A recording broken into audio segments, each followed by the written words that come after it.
오늘 하나님께서 우리에게 주시는 말씀은 요한복음 8장 12절에서부터 20절까지의 말씀입니다. 요한복음 8장 12절에서부터 20절까지의 말씀을 저와 여러분이 한 절씩 읽고 마지막 절을 함께 읽도록 하겠습니다. 예수께서 또 말씀하여 이르시되 나는 세상의 빛이니 나를 따르는 자는 어둠에 다니지 아니하고 생명의 빛을 얻으리라. 바리새인들이 이르되 내가 너를 위하여 증언하니 내 증언은 참되지 아니하도다. 예수께서 대답하여 이르시되 내가 나를 위하여 증언하여도 내 증언이 참되니 나는 내가 어디서 오며 어디로 가는 것을 알거니와 너희는 내가 어디서 오며 어디로 가는 것을 알지 못하느니라. 너희는 육체를 따라 판단하나 나는 아무도 판단하지 아니하노라. 만일 내가 판단하여도 내 판단이 참되니 이는 내가 혼자 있는 것이 아니요 나를 보내신 이가 나와 함께 계심이라. 너희 율법에도 두 사람의 증언이 참되다 기록되었으니 내가 나를 위하여 증언하는 자가 되고 나를 보내신 아버지도 나를 위하여 증언하시느니라. 이에 그들이 묻되 내 아버지께 어디 있느냐? 예수께서 대답하시되 너희는 나를 알지 못하고 내 아버지도 알지 못하는도다. 나를 알았더라면 내 아버지도 알았으리. 함께 읽겠습니다. 이 말씀은 성전에서 가르치실 때에 헌금함 앞에서 하셨으나 잡는 사람이 없으니 이는 그의 때가 아직 이르지 아니하였음이로라. 아멘. 요한 사도는 아마 성경 전체에서 빛과 어둠을 가장 자주 언급하는 성경 저자 중 하나일 것입니다. 요한복음을 시작할 때부터 예수님을 소개하며 가장 먼저 그는 하나님의 말씀이시자 세상 가운데 비치는 빛이라고 예수님을 표현했습니다. 다른 복음서 저자들은 예수님이 어디에서 오셨는지 다윗과 아브라함과 아담의 언약적 뿌리에 대해서 족보를 통해서 설명하지만 요한은 이런 모든 과정을 건너뛰고 예수님의 유일한 근원이 바로 하나님이시라고 전합니다. 그리고 예수님께서 이 세상에 내려오신 역할이 바로 빛의 역할을 하시기 위해서 오셨다고 전달합니다. 이 외에도 요한 사도는 그가 쓴 서신서에서 긴 지면을 할애해서 빛에 속한 사람과 어둠에 속한 사람이 어떤 특성을 지녔는지 설명합니다. 빛에 속한 사람들은 마치 예수님이 하셨던 것처럼 최대한 사랑을 베풀고 관용을 실천하려고 노력을 하는 사람들이고, 반대로 어둠에 속한 사람들은 여전히 이기적이고 거짓과 가식에 뒤덮여 있는 사람들이라고 표현합니다. 요한계시록에서도 그는 빛과 어둠에 대해서 굉장히 많이 표현합니다. 특히 그는 마지막에 새하늘과 새 땅이 도래하면 그 새 예루살렘에서 해와 달과 별이 쓸모가 없다고 이야기를 합니다. 왜냐하면 그 성전터에 계신 하나님과 어린 양께서 충분히 밝은 빛이 되어 모든 그 예루살렘 성의 구석구석을 환하게 비추기 때문이라고 합니다. 반면에 이런 주님의 백성이 되지 못한 사람들, 하나님을 거부하는 사람들은 어두운 곳에 머물며 하나님의 진노에서부터 숨으려고 애를 쓴다고 표현합니다. 이렇듯 사도 요한에게 빛과 어둠의 표현은 굉장히 중요한 것이고, 그것은 바로 예수 그리스도를 보았을 때 사도 요한이 보았던 실체가 바로 빛이었기 때문일 것입니다. 그 빛 앞에서는 거짓이 진실을 숨기지 못하고 죄가 공의 앞에 감추어 줄 수 없는 곳이었습니다. 그 빛 안에서는 사랑이 넘치고 용서가 실행이 되며 사람들에 대한 회복이 일어나는 곳이 바로 예수님이 계신 그곳, 빛 가운데 그곳이었다고 그는 회상합니다. 그리고 요한 사도는 3년 동안 예수님을 따라다니며 이 영적인 빛의 실체를 실제로 경험한 것을 기록하여 우리에게 전달합니다. 그런데 이것은 사도 요한이 개인적으로 특수한 신학을 가졌거나 아니면 주님에 대한 개인적인 느낌을 표현한 것이 아닙니다. 그 또한 예수님께서 오늘 본문에 그 순간에 스스로를 세상의 빛이라고 하신 표현을 듣고 그분의 삶을 깊이 경험해 본 것을 배우고 우리에게 전한 것입니다. 요한은 7번 동안 예수님께서 나는 무엇이다 라고 하신 말씀을 다 기억해서 성경에 기록한 저자입니다. 특히 그 중에 유난히 나는 세상의 빛이다 라고 하신 말씀을 깊이 묵상했던 것 같습니다. 그래서 그는 주님에 대해서 표현을 할 때마다, 그리고 주님과 함께 거하는 그 백성들을 묘사할 때마다 빛과 어둠의 이미지를 그려내고는 합니다. 그런데 요한이 생각하는 예수 그리스도는 생명의 빛이라고 하는 그 빛은 그저 존귀한 모양을 나타내는 도구가 아니었습니다. 마치 박물관이나 미술관에서 한 귀한 멋진 물건들을 이렇게 비추는 조명처럼 그런 장식용 램프 수준이 전혀 아니었던 것입니다. 예수님께서 오늘 말씀에 나는 생명의 빛이다. 나를 따르는 자는 어둠에 다니지 아니하고 생명의 빛을 얻으리라 라고 말씀하신 것처럼 주님은 이 어둠에 삼켜져 죽을 운명에 있는 사람들을 인도해내서 생명으로 가게 하는 그런 인도의 빛이라고 보았습니다. 네덜란드에는 아주 유명한 렘브란트라고 하는 화가가 있습니다. 그의 별명이 빛의 화가라고 알려져 있는데요. 그는 캄캄한 어둠 가운데서 자신이 전하고 싶은 메시지를 마치 조명을 핀조명으로 비춘 것처럼 환하게 그려냅니다. 그의 그림들은 전체적으로 시각적으로 봤을 때 자연스러우면서도 그 한 장면의 감동을 깊게 전하는 놀라운 테크닉을 가진 것으로 유명합니다.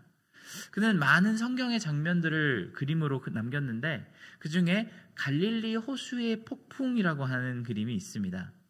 이 그림에는 거의 45도 각도로 기울어진 그 폭풍 속에 남겨진 배에서 제자들이 혼비백산한 표정으로 일을 하는 모습이 담겨 있습니다. 그런데 온통 어두운 그들의 표정 가운데 단 한 사람의 표정만 환하게 밝혀져 있습니다. 아주 평안한 얼굴을 하고 계신 예수님의 얼굴입니다. 렘브란트는 이 폭풍우 치는 밤 시커먼 바다 한가운데 단 한 사람의 얼굴만 빛이 나도록 그림을 그렸습니다. 바로 이 폭풍을 잠재우시고 그 배에 탄 모든 사람들을 살리시는 예수님의 모습입니다. 그런 의미의 빛이 바로 예수님이 우리에게 해주시는 역할입니다. 그냥 환한 모양새만 있는 것이 아니라 가장 위험하고 어둡고 절망적인 가운데서 살아날 길을 보여주시는 것이 바로 예수님이라는 빛입니다. 아주 실질적인 능력으로 우리를 돕는 빛이 바로 생명의 빛 예수님이십니다. 요한복음 8장 12절은 그 앞절과의 연결이 대략 모호하게 되어 있습니다. 이 앞에 우리가 묵상했던 것처럼 가늠하다 잡혀온 여인을 용서하시는 장면이 등장하는데 이는 성전에 들어오셔서 가르치시던 중에 일어났던 일입니다. 그리고 오늘 마지막 부분에도 성전에서 가르치실 때 헌금함 앞에 계셨다라고 되어 있습니다. 이 두 장면 다 성전 안에서 일어난 일이죠. 다만 이 여인을 용서하실 때에는 이 예수님의 외침을 듣고 나이가 많은 사람에서부터 젊은 사람들까지 모두 나가고 여자만 남았다고 했는데 오늘 본문에서는 다시 많은 사람들을 가르치고 계시는 그 장면이 등장을 합니다. 이게 두 사건이 하루에서 일어난 일인지 아니면 따로 일어난 일인지는 명확하게 설명이 되어 있지 않지만 요한이 보기에는 이 두 사건 사이에는 굉장히 중요한 연결점이 있기 때문에 성전에서 일어난 일 두 가지를 연달아서 배치했을 것입니다. 특히 15절의 말씀을 보면 그 연결점이 무엇인지 조금 구체적으로 보입니다. 너희는 육체를 따라 판단하나 나는 아무도 판단하지 아니하노라 라고 말씀하셨습니다. 이 8장을 전체적으로 보면 판단을 받는 사람이 두 사람이 등장합니다.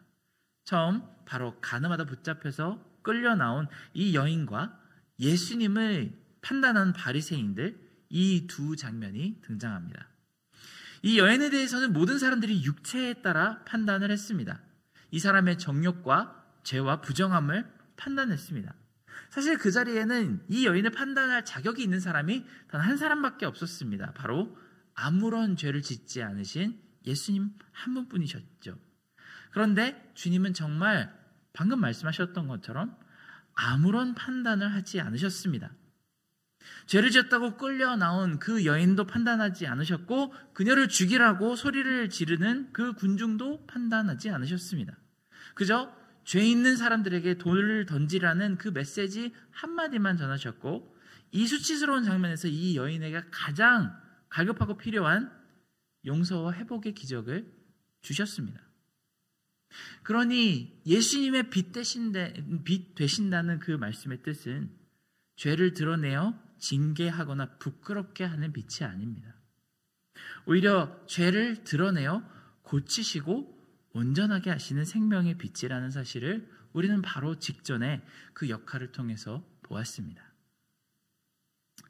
우리는 사실 이 진리라는 빛 가운데로 나오기를 굉장히 두려워할 때가 있습니다.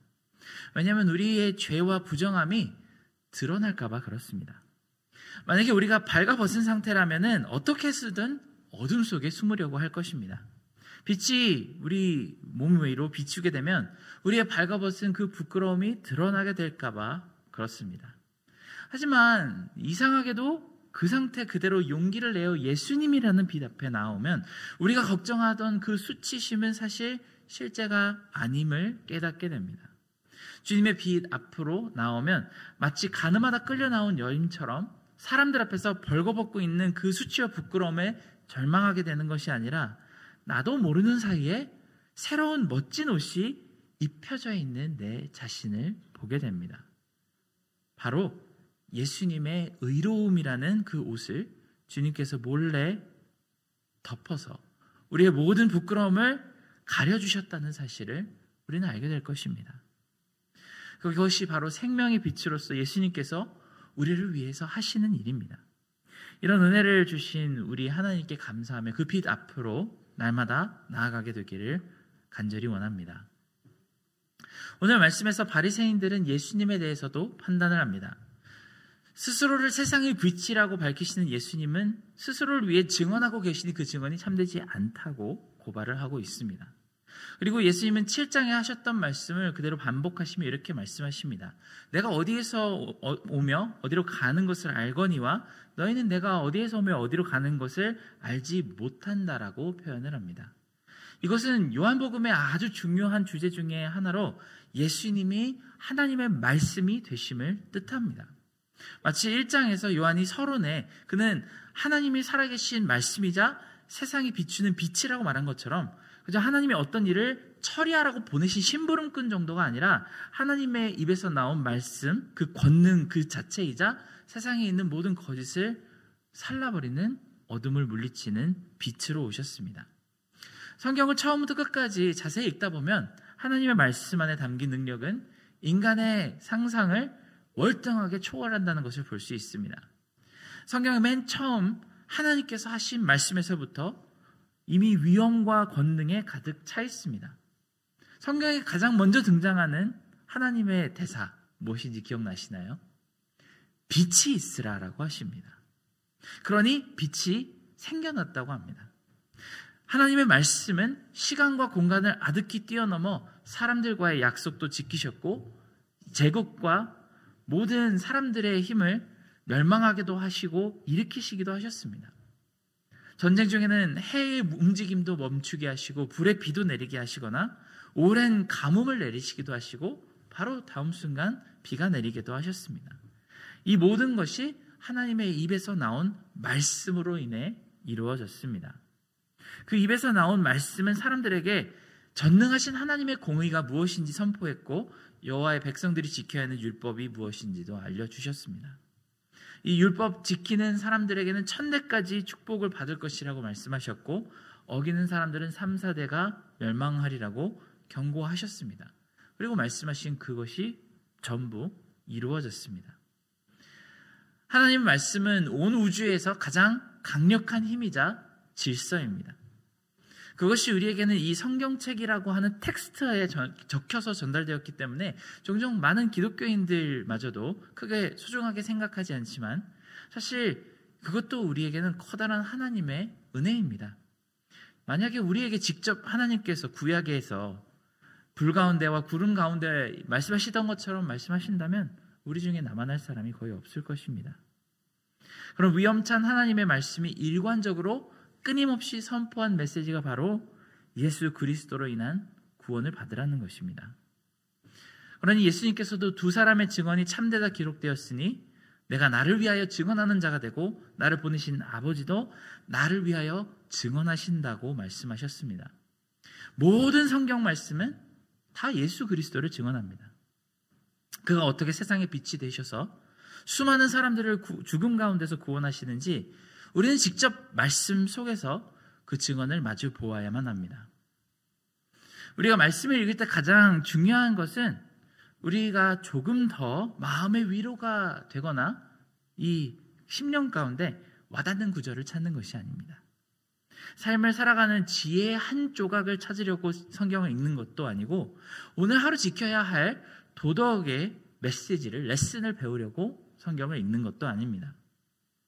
우리는 말씀 속에서 살아계신 하나님의 아들 예수 그리스도, 우리에게 주어진 생명의 빛이 되신 그분을 만나야만 합니다.